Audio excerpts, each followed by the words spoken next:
아브라함 두 번째 이야기입니다. 롯과 헤어지다. 아브라함이 기근이 들고 사니까 먹고 사는 문제 해결하려고 애굽으로 내려갔다. 이게 우리 지난 시간에 살펴본 내용이었죠. 사실 당연한 겁니다. 그렇죠? 배가 고프니까요. 먹고 살아야죠. 배가 고프면 먹을 거 찾아가는 게 당연하고 이성적인 겁니다. 그런데 우리가 가지고 있던 기존의 편견 같은 건 뭐였냐면 아브라함인데 믿음의 조상인데 기근이 와도 하나님의 약속의 땅에서 버티며 이렇게 막 이렇게 엘리야가 가뭄에도 이렇게 까마귀가 먹을 거 갖다 주는데 막 그렇게 버텨야지 막 믿음으로 버티면서 하나님이 먹여 주신다 막 이런 믿음 가지고 살아야 될 것 같은데 아브라함은 망설이지도 않고 애굽으로 내려갔죠.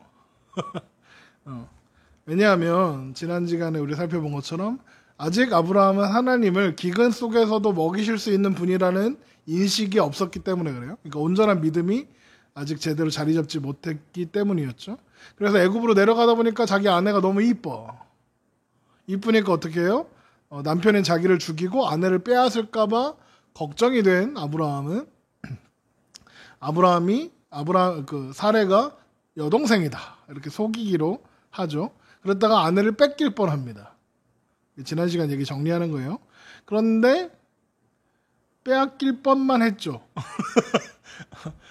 그 바로가 막 막대한 재산을 주고 막 이렇게 했는데 하나님이 그 중간에 개입하셔서 아브라함의 아내를 이제 취하려고 했던 바로를 밤새 혼내시죠. 그리고 나서 이제 깜짝 놀란 바로가 아브라함에게 아내를 돌려주고 재물과 함께 아브라함은 애굽을 떠나게 됩니다. 그러면 이 이야기 속에서 누가 제일 깜짝 놀랐다? 아브라함이 가장 깜짝 놀랐다.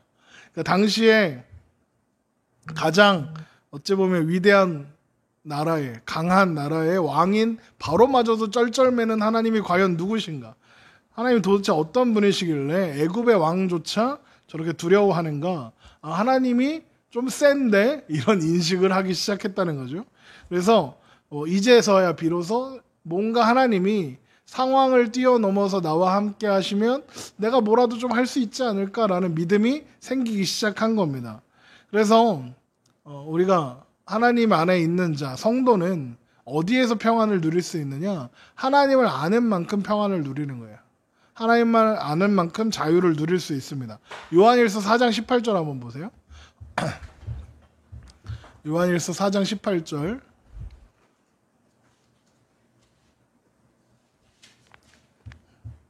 요한일서 4장 18절 사랑 안에 두려움이 없고 온전한 사랑이 두려움을 내쫓나니 두려움에는 형벌이 있음이라 두려워하는 자는 사랑 안에서 온전히 이루지 못하였느니라. 사랑 안에 두려움이 없고 온전한 사랑이 두려움을 내쫓는다 했죠.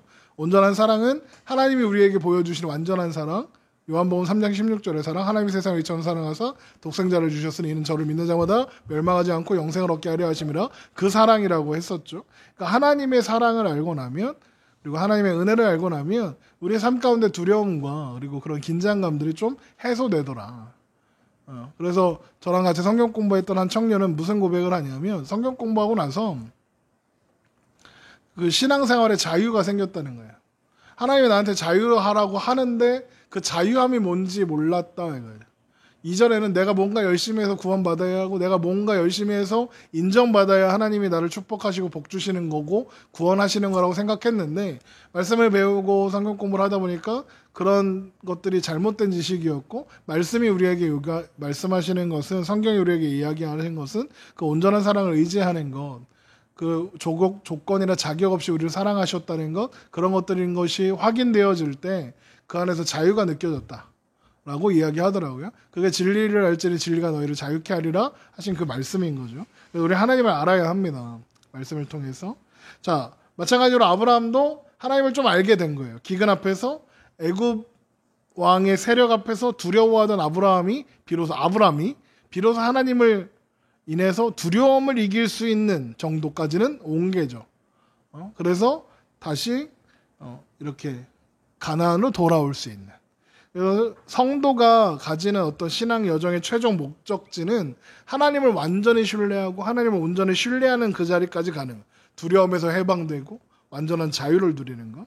그러니까 인간이 타락하고 나서 인간은 하나님만을 사랑하고 하나님만을 의지해서 살아야 하는 그 본래의 창조 목적에서 벗어나서 나를 의지하고 나를 사랑하고 내 힘들을 가지고 살아야 한다. 내가 내 인생을 책임져야 한다는 그 굴레에서 벗어날 수 없게 되었죠. 그래서 거기로부터 모든 아픔이나 고통이나 뭐 범죄나 두려움 같은 것이 다 나오게 된 거죠. 그런데 신앙생활은 인간이 하나님 앞에서 나는 아무것도 아닙니다 라는 것을 인식하고 하나님의 크심을 알고 나의 작음을 알고 그래서 하나님께 모든 것을 영광 돌리고 하나님을 전적으로 의존하고 절대 순종하고 하나님을 진심으로 사랑하게 되는 그 과정이 신앙인 거예요. 그래서 예수님께서 그 표본으로 말씀하시는 사람이 뭐냐? 어린아이 같은 사람. 어린아이와 같이 되지 않고는 결단코 천국에 들어갈 수 없느니라. 어린아이 같은 사람들이 순수한 사람을 얘기하는 게 아니라고 했죠. 어린아이 같은 사람 어떤 사람이냐? 부모의 도움 없이는 존재할 수 없는, 살아갈 수 없는 존재. 그러니까 누군가에 기대어서 살 수밖에 없는 존재를 어린아이라고 했고, 어린아이는 우리들인데 우리들은 하나님 아니면 살 수 없는 존재라는 의미라고 했었습니다. 그리고 이제 오늘 말씀 속에서 그 표본으로 주어지는 사람이 아브라함인 거예요. 그래서 이 아브라함의 이야기 속에는 다 아브라함의 철저한 실패, 그 가운데 역사하시는 하나님의 은혜, 그 가운데 일하시는 하나님의 열심이 기록되고 있는 거죠. 그리고 그 사랑과 열심이 우리를 인도하고 계신다는 것을 기억해야겠습니다. 그래서 애굽에서 아브라함으로 돌아온 아브라함은 베델로 돌아와서 터를 잡고 하나님의 이름을 부르기 시작하고 예배하기 시작했죠. 자, 그렇게 성장해서 돌아왔으니까 이제 잘 먹고 잘 살면 좋을 텐데 문제가 생겼습니다. 아버지 데라가 죽고 가장 든든한 내 편이었고 내가 아들처럼 아끼고 사랑하는 롯과의 다툼이 생긴 거죠. 그러니까 좁은 땅은 한정되어 있고 목초지는 한정되어 있고 아브라함과 롯이 같이 살면서 이렇게 부딪히기 시작한 겁니다. 그래서 이제 싸우기 시작합니다. 자, 13장은 이렇게 되어 있습니다. 13장 2절부터 4절은 가나안으로 돌아온 아브라함의 이야기, 13장 5절부터 7절은 목자들까지 다툼이 일어난 거, 그리고 아브람과 롯이 이제 8절부터 11절까지 이제 언약을 맺고, 그리고 롯이 헤어진 다음에 하나님과 아브라함이 언약을 맺는 장면, 그리고 아브라함이 예배하는 장면으로 이렇게 나눌 수 있습니다. 자, 1번부터 보죠. 가나안으로 돌아온 아브라함. 가나안으로 돌아온 아브라함의 첫 번째 수식은 13장 2절 보세요. 아브라함의 가죽과 은과 금이 풍부하였더라입니다. 부자가 돼서 왔죠. 이거 누가 줬죠? 애굽의 바로가 줬습니다. 그런데 이 풍부한 가축과 은과 금은 이제 다툼을 예정합니다. 자, 근데 3절부터 4절 보면 그가 네게부에서 떠나 길을 따라 베델에 이르며 베델과 아이 사이 곧 전에 장마쳤던 곳에 이르니 그가 처음으로 제단을 쌓은 곳이라 그가 거기서 여호와의 이름을 불렀더라. 그러니까 지금 아브라함은 목초지를 따라 이렇게 돌아다니고 있고 그곳마다 하나님을 예배하며 있었다는 거죠. 그러니까 여호와의 이름을 불렀더라. 하나님을 의지하고 할 만한 분으로 인식하기 시작했다. 이런 뜻입니다. 자, 그런데 목자들 간의 다툼이 일어나죠. 자, 아브라함이 애굽으로 내려갈 때 롯은 뭐 하고 있었을까요? 같이 갔겠죠. 뭐 어렵게 생각할 필요 없습니다. 아브라함과 롯은 한 편이니까 아브라함이 내려가면 같이 내려가는 겁니다. 내려갔겠죠. 자, 그런데 애굽에서 돌아온 아브라함이 가축과 은과 금이 풍부했고 그랬더니 13장 5절에 뭐라고 되어 있어요? 아브라함의 일행 롯도 양과 소와 장막이 있다 이렇게 되어 있죠. 그러니까 이 양과 소와 장막이 있다 이 말은 뭐냐면 별도의 그룹을 만들 정도로 별도의 세력을 만들 정도로 뭔가 이렇게 재산이 많아지고 그 수하들도 많아졌다는 뜻이에요. 그러니까 롯이 재산이 늘어나고 별도의 가문을 꾸릴 만큼 재산이 축적된 이유는 뭘까요? 잘 벌어서? 아니죠. 누구랑 같이 갔다 왔다고요? 아브라함하고 애굽 같이 갔다 왔다고요? 애굽은 많은 가축과 은과 금을 받아왔어요. 애굽에서 아브라함은. 그거 누구한테 줬겠어요? 롯한테 준 거죠. 나는 거예요. 근데 이게 불행의 시작인 거예요. 3번 보세요. 결국 아브라함과 롯은 재산 때문에 함께 여행하는 게 어려워졌죠. 13장 6절 그 땅이 그들이 동거하기에 넉넉하지 못하였으니 이는 그들의 소유가 많아서 동거할 수 없었음이라. 그러니까 목초지가 부족한 거예요. 한계가 있는 거죠. 한 목초지에 너무 많은 가축들과 양과 소들이 들어가면 먹이도 부족하고 물도 부족하겠죠. 그러니까 싸웁니다. 13장 7절 그러므로 아브라함의 가축의 목자와 롯의 가축의 목자가 서로 다투고 또 가나안 사람과 브리스 사람도 그 땅에 거주하였느니라. 그러니까 보세요. 지금 아브라함의 가축의 목자와 롯의 가축의 목자가 따로 있죠. 그냥 생각하기에는 아브라함의 수하에 있어야 될 것 같은데. 그러니까 이 말은 롯이 아브라함의 배려 속에서 별도의 집단을 꾸릴 만큼 부요해지고 부자가 됐다는 거예요. 그러니까 한 세력이 존재하게 된 거죠. 아브라함을 족장으로 하는 세력과 롯을 족장으로 하는 세력이 연합해서 같이 다니고 있었을 정도로 그 세력이 커진 거예요. 그러니까 다투는 거죠. 족장이 하나 있으면 안 다투겠죠. 다 같은 편이니까. 그렇죠? 그러니까 돈이 많아지고 부유해지고 세력이 커지면 행복할 줄 알았는데 문제가 일어나고 다툼이 일어나는 거죠. 그러니까 이게 그렇잖아요. 가진 게 없어서 어려울 때는 돈이 좀 월급 내가 100만 원밖에 못 벌 때는 200만 원 벌면 행복할 줄 알았는데 200만 원 벌면 300만 원 벌어야 될 것 같고 300만 원 벌 때는 500만 원 벌면 행복할 줄 알았는데 500만 원 번다고 행복해지지 않고 막 그러잖아요. 그러니까 돈 많은 사람들도 한 달에 1,000만 원, 2,000만 원 버는 사람들도 힘들다고 그러더라고요. 그렇죠? 그래서 더 가져보려고 하지만 만족은 없고 행복은 없고 막 그러는 거죠. 그러니까 무슨 말입니까? 물질로 설명되지 않는 뭔가가 있는 거예요. 그렇죠? 자, 아브라함이 애굽에 다녀온 다음에 조카 롯과 많은 재물들을 나눴던 것 같아요. 왜요? 왜 나눴을까요? 왜 롯과 나눴을까요? 아브라함이 지금 아들이 있어요, 없어요? 아들 없어요. 그러면 롯은 조카인데 아빠가 죽었죠. 롯의 아빠는 죽었단 말이에요. 그러면 지금 그리고 아브라함의 아버지도 죽었죠. 그러면 지금 유일한 피부치고 아들 같은 존재였던 거예요, 롯이. 그러니까 아브라함이 롯을 아꼈다는 건 당연한 거고 나중에 다음 장에 보면 그러니까 롯이 포로가 됐는데 말도 안 되는 군대 끌고 가서 구해야겠다고 나서는 거예요. 겁나 아끼는 거죠. 자, 그런데 롯이 부여해주고 세력이 커진 이유가 뭐라고요? 아브라함의 배려예요. 아브라함이 은혜죠. 나눠준 거죠. 그런데 그러면 다툼이 일어난다는 건 무슨 뜻이에요? 롯이 그리고 롯의 사람들이 은혜를 잊어버린 거죠. 이해돼요? 아브라함이 준 건데 그걸 받아서 누리는 것들이 지금 아브라함과 싸우겠다고 그러는 거예요. 마치 하나님이 주신 복을 잊어버린 아담과 하와처럼. 그래서 롯이 그 소유들을 더 많이 갖고 싶었겠죠? 더 관리하고 싶었겠죠? 그런데 이게 다 아브라함이 주어서 된 일이니까 아브라함하고 상의하면 되잖아요. 근데 상의해요? 안 하죠. 더 불려가고. 그러니까 이제 나중에는 어떻게 되게요? 아브라함하고 같이 있으니까 불편하다 이런 생각까지 하게 되는 거예요. 은혜를 잊었던 거죠. 자, 그래서 다툼이 생긴 거예요. 자, 다툼이 생겼다는 걸 아브라함만 듣고 롯은 못 들었을까요? 롯도 들었겠죠. 그러면 상식적으로 누가 먼저 찾아와야 됩니까? 아브라함이 롯을 찾아가야 돼요? 롯이 아브라함을 찾아가야 돼요? 롯이 아브라함 찾아가요. 상식적으로 그렇잖아요. 롯이 찾아가서 그 삼촌 이렇게 해갖고 이렇게 하는데 어떡하죠? 이렇게 상의를 하면 참 좋았을 텐데, 그죠? 근데 아브라함이 롯을 아껴서 애굽에서 얻어온 그 소유 다 나눠주는 판인데 그러면은 그렇게 했으면 아브라함이 이렇게 잘 뭔가 조율을 하지 않았겠습니까? 그런데 롯이 가만히 있어요. 모른 척하는 거죠. 비겁한 침묵입니다. 그렇죠?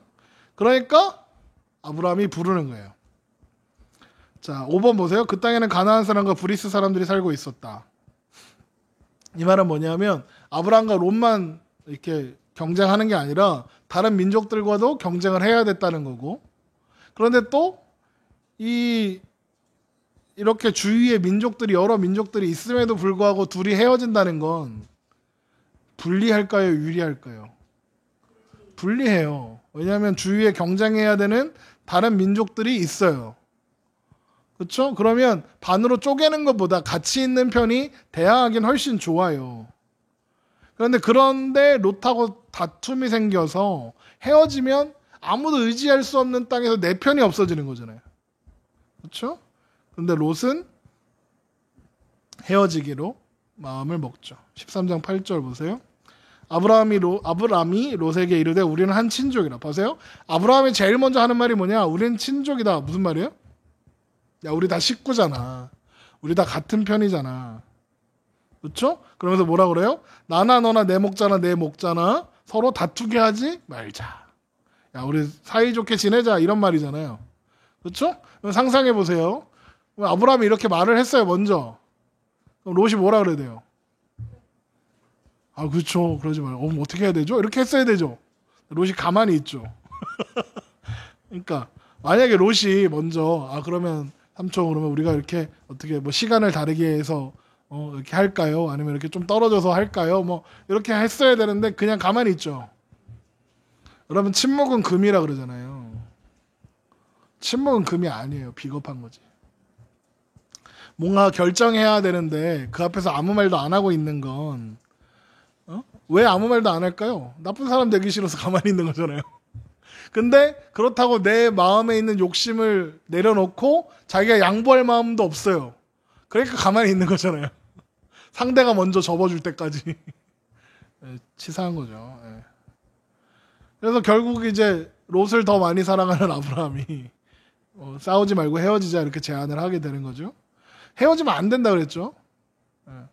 왜냐면 주변에 낯선 족속들이 있고 언제 아브라함을 공격할지 모르니까 안전한 방법은 헤어지는 게 아니라 같이 있는 거예요. 근데 이별하기로 해요. 이별하는 이유는 두 가지가 있습니다. 첫 번째는 롯하고 싸우고 싶지 않아요. 롯을 사랑하니까요. 롯을 아끼니까요. 그렇죠? 그리고 또 그랬는데 괜히 다투었다가 멀어질 수 있잖아요. 그러니까 다투더라도 가까운 데 놓는 게 나은 거예요. 그러니까 헤어져서 따로 무리가 되더라도 사이는 좋은 상태로 내버려 두는 게 훨씬 좋아요. 그렇죠? 근데 사랑하는 아들과 같은 조카니까. 또 한편으로는요.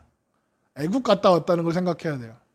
하나님 애굽 바로도 이기는데 뭐 이런 생각하게 되는 거죠.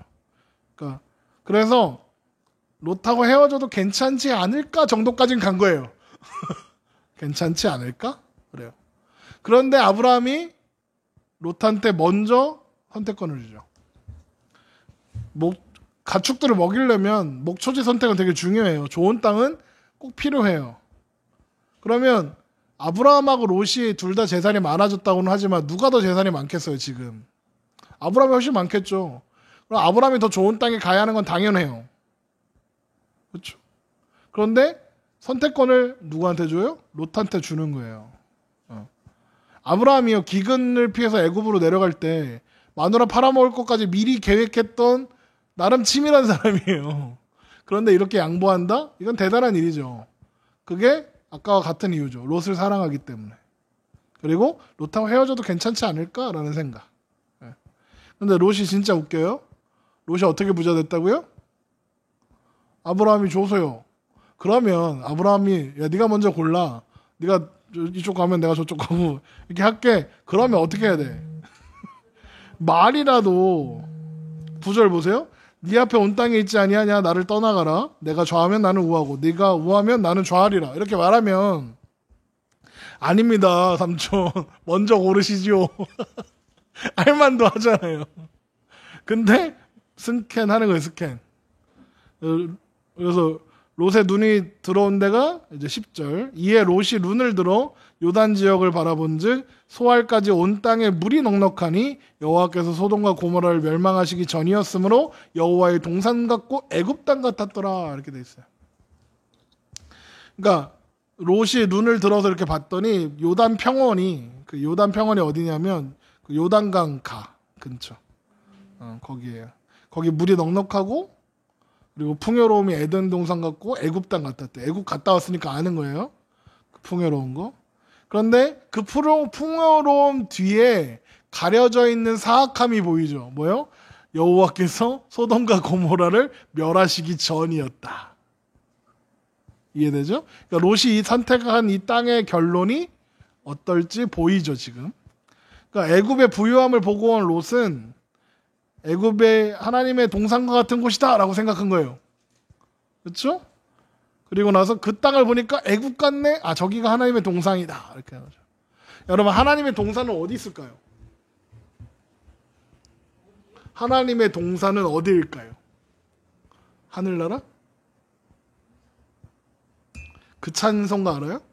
높은 산이 거친 들이 초막이나 궁궐이나 내 주 예수 모신 곳이 그 어디나 하늘나라. 무슨 말이에요? 하나님의 동산은 어디냐면 하나님과 함께 있는 곳이 하나님의 동산이에요. 이해돼요? 하나님의 임재가 있는 곳이 하나님의 동산이에요. 근데 애굽은요, 하나님의 임재가 무시되는 곳을 상징하는 게 애굽이잖아요. 그러니까 애굽과 하나님의 동산은 공존할 수 없어요. 근데 롯은 거기가 애굽이고 여호와의 동산처럼 보였다는 거죠. 이게 우리가 하는 착각 중에 하나예요. 믿는 사람들이 하는 착각. 풍요로움 속에 하나님이 함께 하신다.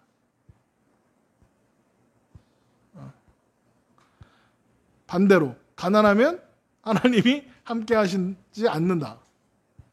아, 그럼 목사님, 가난해야만 하나님이 함께 하십니까? 아니요, 그건 또 아닙니다. 중요한 게 뭐예요? 하나님이 함께 하시는가. 풍요와 빈곤의 기준에 있지 않다는 거예요.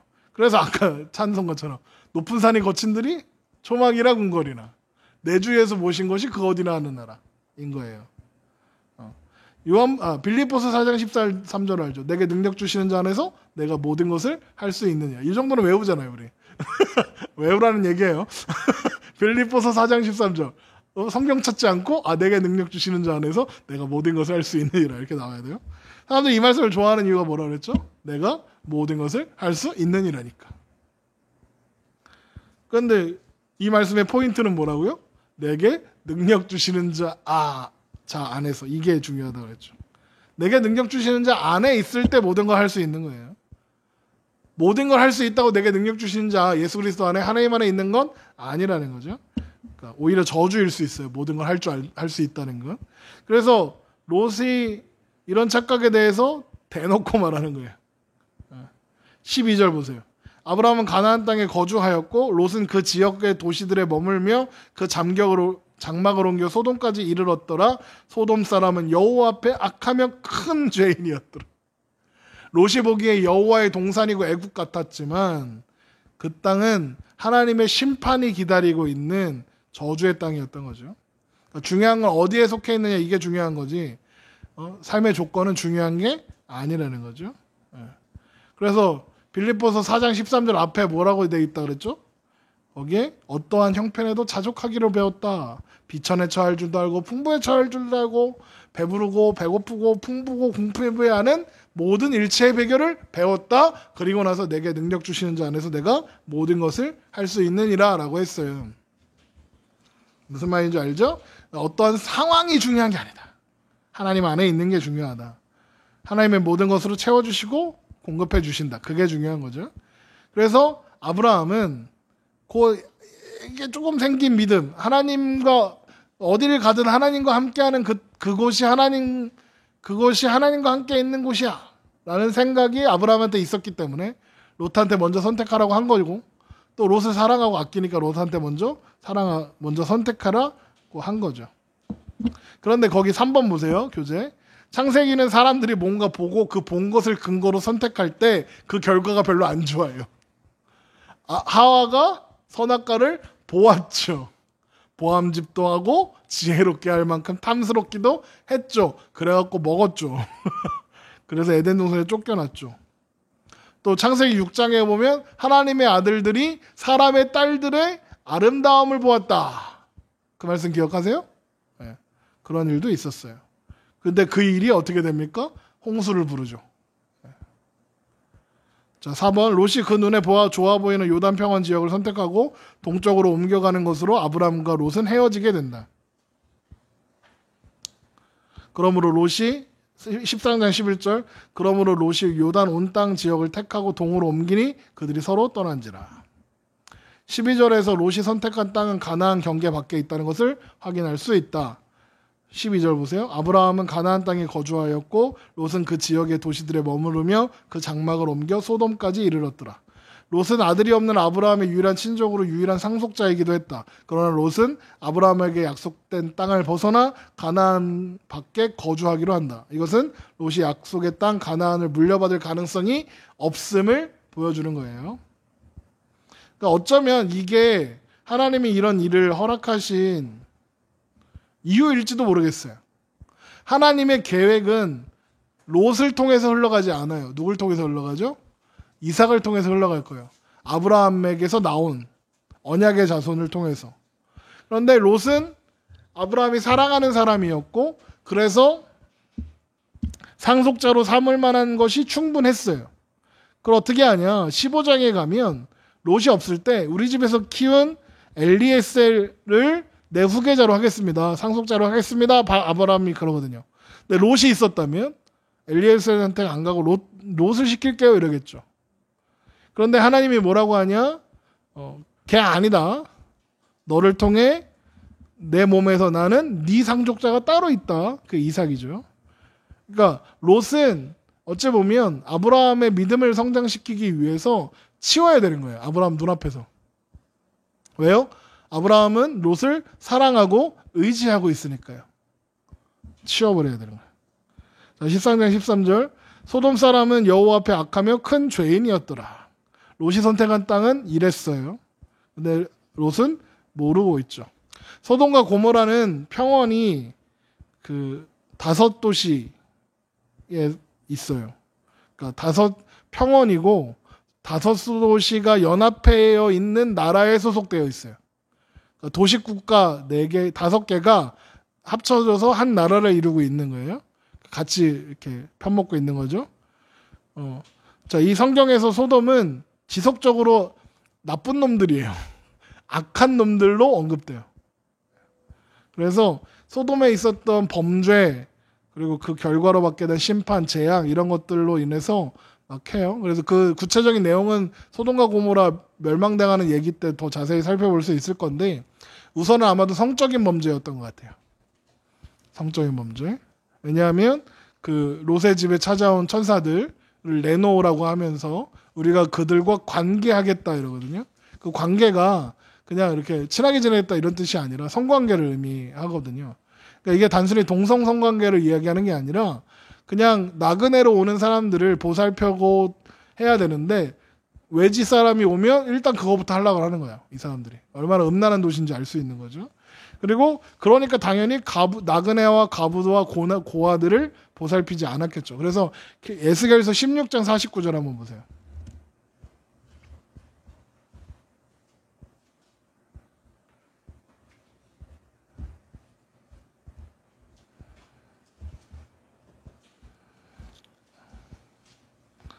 에스겔서 16장 49절.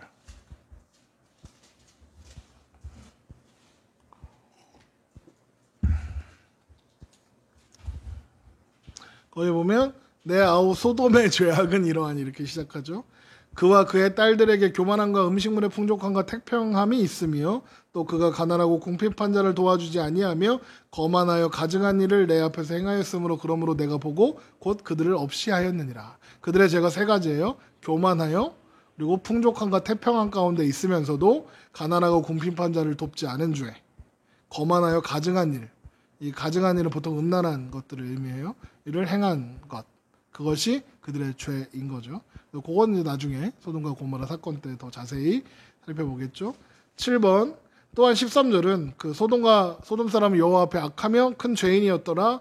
그리고 금방 읽었던 에스겔서의 말씀은 그래서 하나님이 그들을 심판하셨다는 말씀을 통해서 볼 수 있는 게 뭐냐면 하나님의 통치가 가나안에만 미치는 것이 아니다. 그리고 특정한 사람에게만 미치는 것이 아니다. 온 우주에 하나님의 통치가 이른다. 이것을 보여주는 거죠. 하나님 모든 것을 다스리시는 거죠. 다만 하나님은 가나안에만 이스라엘에게만 아브라함에게만 그 선하심을 거룩하심을 드러낼 뿐인 거죠. 우리는요, 롯의 선택을 하고 싶어요. 아니에요. 저는 아브라함처럼 하고 싶어요. 그렇겠지만 우리는 롯이 되고 싶어요. 풍요롭고 아름다워 보이는 곳으로 가고 싶어요. 그렇죠? 아니라고 하면 거짓말쟁이. 자신을 유익을 구하며 사는 거, 그게 행복해 보일 수도 있어요. 제가 이런 말을 함부로 하는 건 제가 그래서 그런 거예요. 니들이 그래 이 얘기 하려는 게 아니라, 그래서 제가 뭘 얘기하면 저게 지 얘기를 하는 거구나. 그렇게 생각하면 돼요. 우리도 그래요. 부함보다 중요한 것은 하나님과 함께하는 겁니다라고 말은 하지만 하나님과 함께하면서 부도 같이 따라왔으면 좋겠잖아요. 참나. 그렇죠. 아브라함을 보면서 우리가 위로가 되고 은혜가 되는 이유가 뭐라고 그랬죠? 아브라함의 그 신앙적인 면만 보면 믿음으로 맨날 승리했다가 아브라함의 인생이면 우리는 좌절한다니까요. 근데 아브라함은 맨날 막 실패하고 좌절하고 실패하고 좌절하는 인생을 반복하는 사람이에요. 아브라함이 그렇게 잘 해요. 그래갖고 근데 아브라함이 지금 조금씩 배워가고 있잖아요. 우리도 그렇게 조금씩 하나님을 배워가고 있고 만나가고 있는 것처럼. 롯은요, 세상의 풍요를 쫓아갔다니까요. 잘못된 선택을 했어요. 그러면 이제 궁금한 게 생겨요.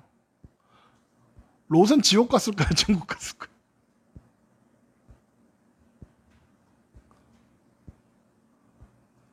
어때요? 말해보세요. 천국 갔을까요? 지옥 갔을까요? 천국 갔을 것 같습니까? 왜 그렇게 생각하시죠? 하나님이 택하셨나요? 아브라함을 통해서 택했을 것이다. 다른 의견 없으십니까? 천국 못 갔을 것 같습니까? 자, 그럼 말씀을 하나 찾아보죠. 베드로후서 2장 7절. 제가 그랬잖아요. 우리 뇌피셜보다 성경이 더 중요하다고. 베드로후서 2장 7절.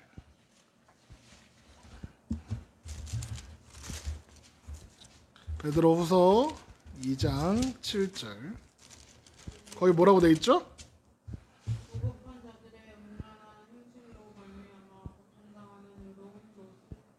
건지셨죠. 네. 거기 보면 6절에 소돔과 고모라 성을 멸망하기로 정하여 죄가 되게 하사 후세에 경건하지 아니할 자들에게 본을 삼으려 하셨으며 무부판 자들의 음란한 행실로 말미암아 고통당하는 의로운 옷을 구하셨다. 롯이 의롭대요. 왜요? 롯이 뭐가 의롭죠? 소돔과 고모라를 선택해서 갔고 그래도 하나님을 믿었다. 소돔과 고모라에서 나가라 했을 때 롯이 바로 믿고 나갔나요? 이제 나중에 볼 테지만 안 나가요. 버텨요. 소알성으로 가게 해주세요. 그래요. 그래서 소알을 멸하지 않고, 원래 같이 멸망되는 성인데 멸하지 않고 너 거기를 피해 했어요. 근데 가다가 소돔과 고모라 막 유황 떨어지고 막 그러니까 무서워갖고, 하나님이 소알은 멸하지 않겠다고 약속하셨으면 가면 되는데 소알도 같이 멸망할 것 같으니까 무서워서 산으로 올라갔어요. 롯은 하나님 믿은 적 없어요. 그럼 어떻게 롯을 의롭다 하시는가? 하나님이 그냥 그렇다고 하시는 거예요. 하나님이 그를 의롭다고 칭해 주시는 거죠. 그러니까 아브라함도 롯도 다 그런 맥락 속에서 의인이 되고 믿음의 사람이 되는 거죠. 그러니까 롯이 하나님을 잘 믿어서 하나님이 그를 의롭다 하신 것이 아니라 하나님이 믿게 해주셨고 그 사람을 의롭다라고 선포하시는 거예요. 그래서 로마서 3장 27절에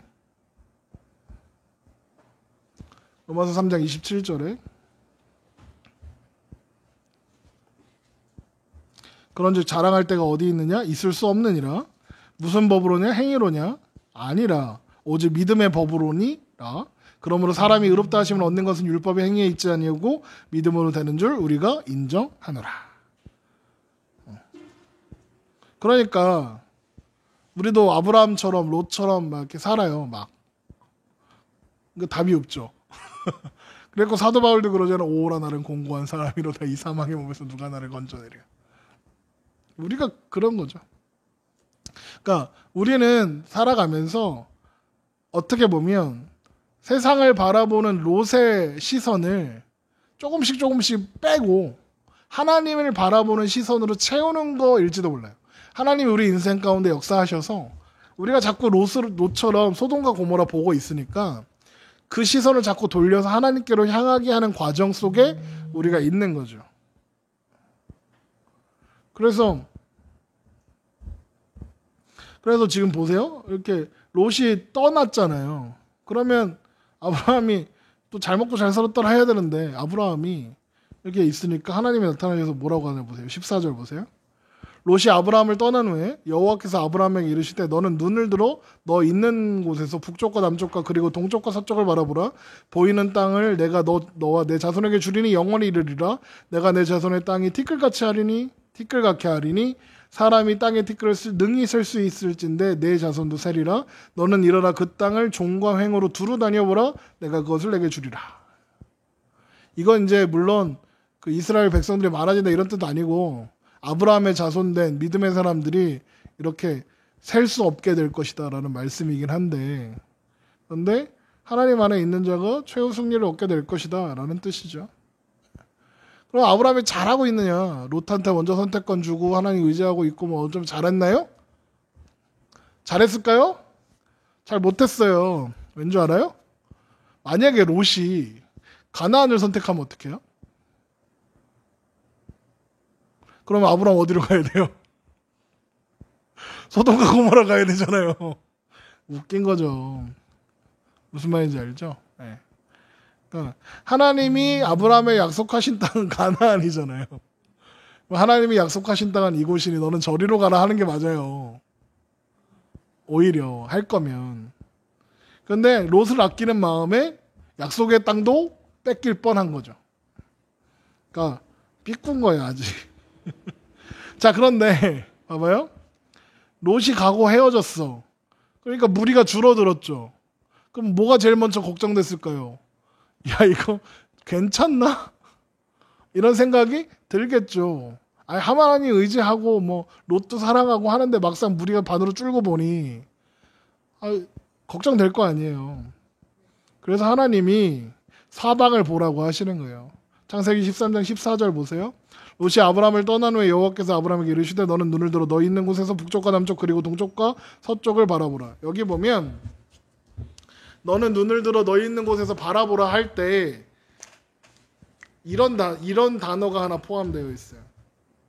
이제 히브리어로 이게 이런 단어가 하나 포함되어 있는데 이게 나라고 읽어요. 나 말고 그냥 나예요. 이게 무슨 뜻이냐면 영어로 하면 이런 뜻이에요. I pray. 좀 더 쉬운 말로 please. 그러면 이렇게 돼요. 제발 바라건대 너는 눈을 들어 동서남북을 봐라 이런 뜻이에요.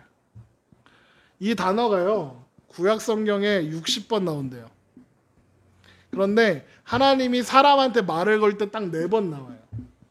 근데 이 4번 모두 어떨 때 쓰이냐면 지금 여기 13장 4절하고 15장 5절 보세요. 15장 5절. 그를 이끌고 밖으로 나가 이르시되 하늘을 우러러 무뼈를 셀 수 있나 보라. 또 그에게 이르시되 내 자손이 이와 같으리라 할 때도 이 단어가 나와요. 그럼 제발 바라죠. 그렇죠? 또 창세기 22장 2절 보세요. 22장 2절에도 이 단어가 같이 나와요. 여호와께서 이르시되 내 아들 내 사랑하는 독자 이삭을 데리고 모리아 땅으로 가서 내가 내게 일러준 한 산으로 가서 거기서 그를 번제로 드리라. 제발. 또 출애굽기 11장 2절.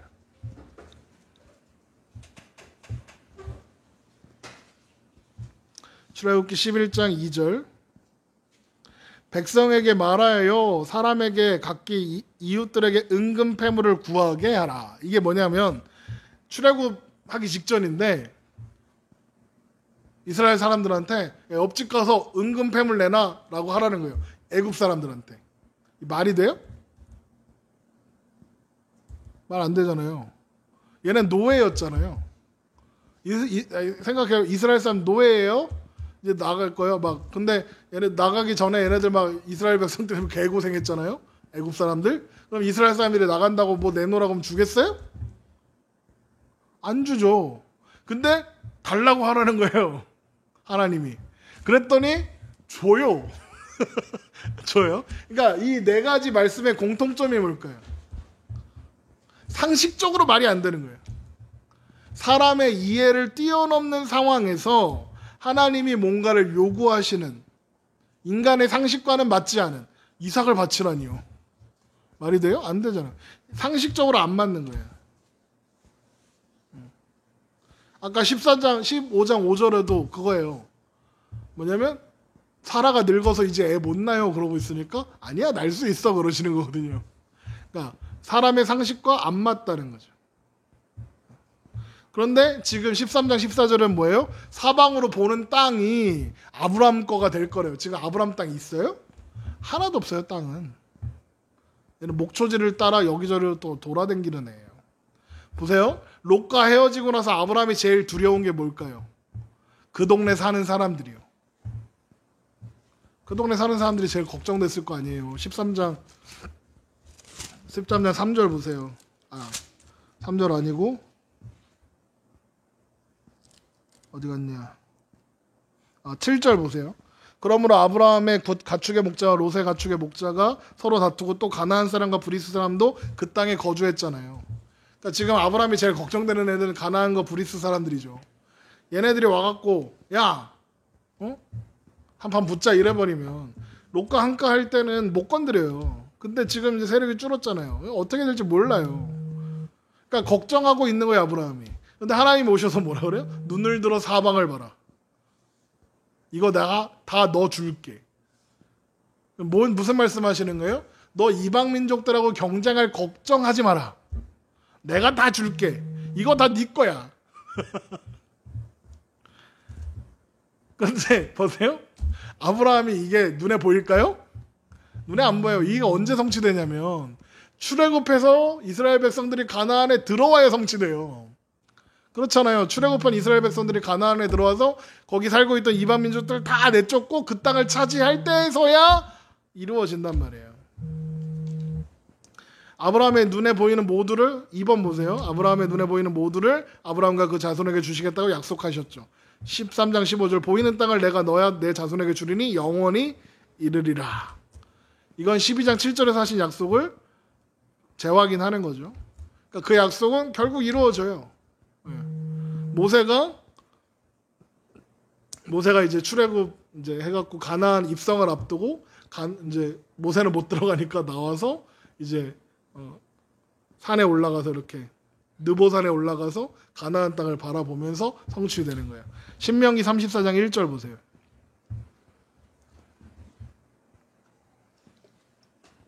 신명기 34장 1절에서 4절. 모세가 지금 하나님이 보라고 한 아브라함을 통해서 보라고 한 그 땅을 보는 거예요. 가나안 입성에 앞두고. 신명기 34장 1절.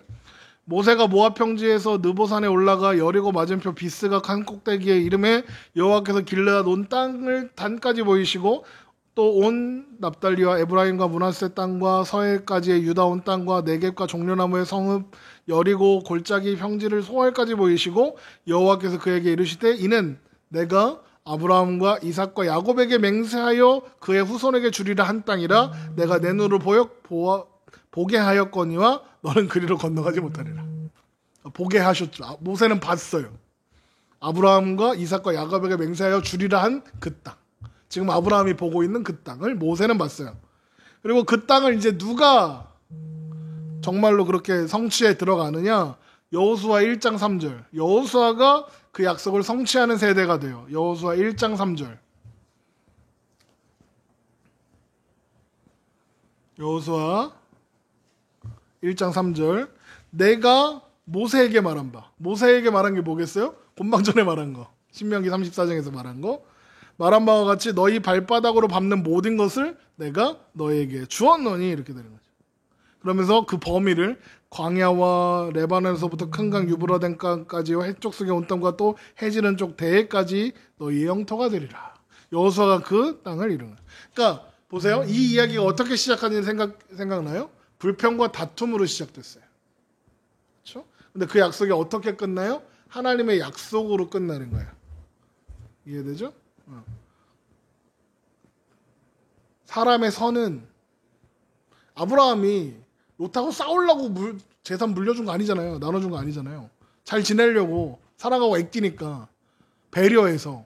근데 그 배려는 실망과 슬픔과 다툼만을 만들었죠. 그런데 그 실망과 실패 속에서 하나님은 새로운 약속을 확인시켜 주시고 아브라함에게 그 약속을 보여주시고 또 그 약속이 신실하게 이루어지는 역사를 우리가 알고 있는 거죠. 자, 그렇게 하나님 앞에 약속을 재확인받은 아브라함은 하나님 앞에 예배를 드립니다. 창세기 13장 18절.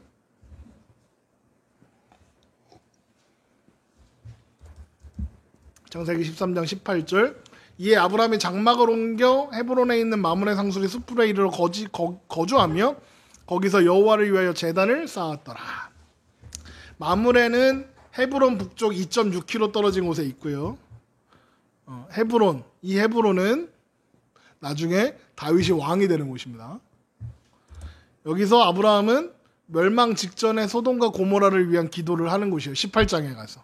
멸망한다 그러니까 100명의 의인이 있으면 50명, 30명 이거 했던 기도가 여기에요. 그리고 나중에 이 마므레 상수리 숲을 끝에 있는 막벨라 굴을 사요. 막벨라 들에 있는 굴을 사서 거기에 사례를 장례 치르고 자기도 거기 묻히고 이러거든요. 그러니까 여기가 이제 아브라함과 그 대대손손들이 살아가는 어떤 주요 거주지 중에 하나가 돼요. 거기서 제단을 쌓아 하나님께 예배하고 아브라함은 그렇게 하나님을 예배하는 것으로 하나님이 하신 약속에 반응하고 있어요. 그래서 하나님의 약속이 이루어질 걸 확신합니다. 내가 믿습니다. 이제 고백하기 시작한 거예요. 그러니까 우리가 이 이야기에서 또 확인하는 게 뭐냐? 하나님의 아브라함을 설득하고 또 설득하고 또 설득하고 있다. 아브라함에게 믿어라. 줄게. 믿어라. 줄게. 이게 반복하는 거예요. 이해되죠? 언제까지 반복하실까요? 믿을 때까지. 그렇게 아브라함의 믿음이 조금씩 성장하고 있는 거예요. 그렇죠? 그리고 나서 이제 그렇게 롯과 헤어져서 잘 먹고 잘 사는 줄 알았는데 롯이 전쟁에 휘말려 잡혀갔다는 소식이 들려옵니다. 다음 주에 하죠. 이게 14장까지 하고 싶은데 이거 하면 9시가 넘어요. 그래서 오늘은 여기까지. 질문 있으시면 하시고 오늘 말씀에 대한 질문도 좋고요. 그냥 다른 질문도 좋으니까 질문해 주시면 질문에 대한 거 나누고